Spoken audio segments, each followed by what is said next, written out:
us. Awesome. And I was like, actually, we need to start doing this more. And I guess it goes to what you were talking about, that integration.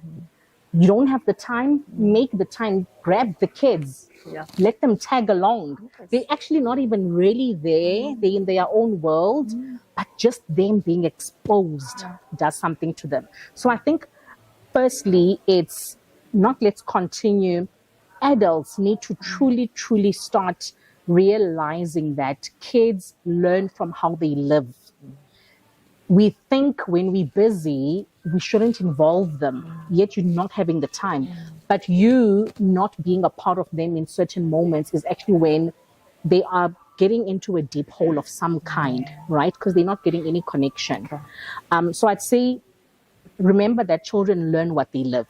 And that takes me to finances. And that quote is an old thing.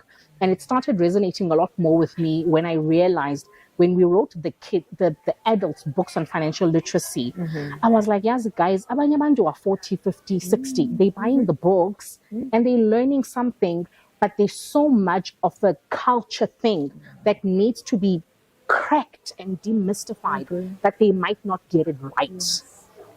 But it's important that they learn to understand that these things they never learned are important for the kids. Because I think that's how we break generational curses. Absolutely. And that's literally how we wrote the books.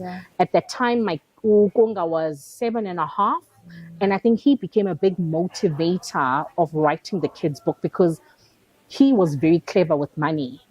You know, if he says, oh, Mama Ngela, 50 rand for a pie or whatever, by the time he comes back from the petrol station with his dad at Sasolo Engine, he's bought the mini pies because he's 6.50 rand as opposed to, because he'd like to keep more change for himself so that he can do something else in future. It's called opportunity cost. We study about these things in economics.